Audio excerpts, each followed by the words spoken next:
La 4e édition du Salon international des équipements et des technologies de transformation de l'ANACAD a eu lieu du 6 au 8 mars 2023 au Palais de la Culture d'Abidjan, avec pour thème central « Contribution de l'industrie du cajou à la résilience des économies africaines face aux enjeux économiques mondiaux ».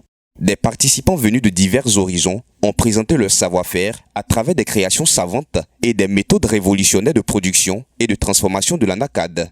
Au cours de la cérémonie d'ouverture, le ministre ivoirien en charge de l'agriculture, Adjoumani Kouassi, par ailleurs président en exercice du Conseil international consultatif du cajou, SIC, et représentant du Premier ministre, a donné à ses hôtes la vision de la politique agricole de Côte d'Ivoire. Nous souhaitons un agréable séjour en terre ivoirienne, cette terre d'hospitalité et de fraternité, cette terre symbole d'une agriculture africaine qui veut s'accélérer, se moderniser, produire plus et mieux, exporter plus et avec plus de valeur. Une hospitalité légendaire, reconnue à juste titre par son homologue camerounais, Gabriel Mberobo, président sortant du SIC, avant de rappeler la place prépondérante de la Côte d'Ivoire au rang mondial de la filière de l'ANACAD. C'est un privilège de prendre la parole aujourd'hui à Abidjan, capitale de Côte d'Ivoire, premier producteur mondial de l'ANACAD, poumon économique de l'UMOA, pays par excellence de la transformation agricole. Ces résultats éloquents, selon Dr Adaman Koulibaly, commissaire général du CIETA, est le fruit des réformes menées dans le secteur agricole dont la plus illustre reste la volonté d'aboutir à la transformation des matières premières. En 2016, le président a donné les nouvelles orientations qui consistent à aller résolument à la transformation de nos produits agricoles et en particulier de l'ANACAD. Nous avons commencé à soutenir depuis 2020 les équipementiers locaux, de telle sorte à ce qu'ils soient capables de faire, de produire des chaînes ou des morceaux de chaînes ici en Côte d'Ivoire et qu'on ne soit plus obligé de baser nos stratégies sur la technologie exogène. Ce sont donc une cinquantaine de stands dressés qui ont été visités par le public hétéroclite, professionnels, équipementiers, étudiants et opérateurs économiques.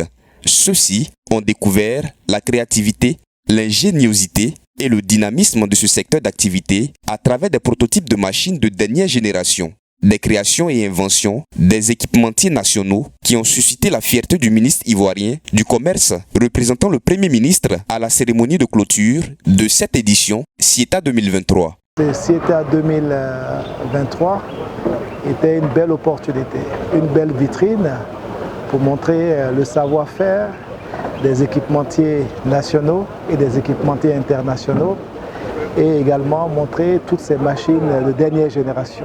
Au terme des 3 journées, plusieurs équipementiers et transformateurs ont été distingués pour leur capacité à dompter la noix de cajou et à proposer des produits dérivés. Hi everyone, I am Ethan from Cashew Machine Vietnam. So we are the exclusive distributor of Tanfrac machinery. We are founders in 2014 and right now we are supplying to more than 15 countries on the world like West Africa, East Africa, India and Vietnam. So today we are coming with CSA and we are to say thank you for organization and thank you. Good luck for all. Comme tout à l'heure, mon partenaire vient de l'informer, CMV c'est une entreprise vietnamienne qui est basée au Vietnam, à Ho Chi Minh, qui travaille dans le développement des équipements de transformation de noix de cajou. Et CMV depuis pratiquement 5 ans a fait environ plus de 50 000 tonnes d'équipements qu'il a transmis au niveau de l'Afrique.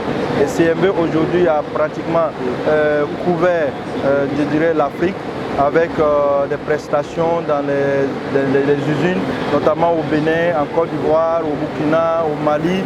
CMV va au-delà de ces pays pour les accompagner, pour les permettre vraiment de booster la transformation en Afrique.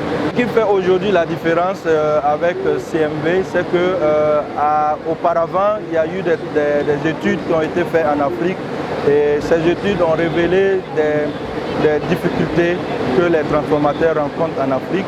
Et ensemble, nous avons participé à des séances de travail, d'amélioration, de recherche de solutions. Et aujourd'hui, CMV apporte vraiment des solutions qui sont vraiment adaptées aux réalités de l'Afrique. Donc, quand vous regardez les équipements que nous procurons, c'est des équipements qui répondent aux normes internationaux, parce que vous voyez aujourd'hui une usine alimentaire a besoin des équipements de pointe. Et les équipements de pointe passent par la matière. Nous avons déployé près de 95% de nos matières, c'est de l'inox alimentaire. Et deuxièmement, nous avons mis en place un service après-vente qui est vraiment un besoin de l'Afrique, parce qu'il ne s'agit pas de vendre les équipements en Afrique, il faut pouvoir vraiment assurer le service après-vente.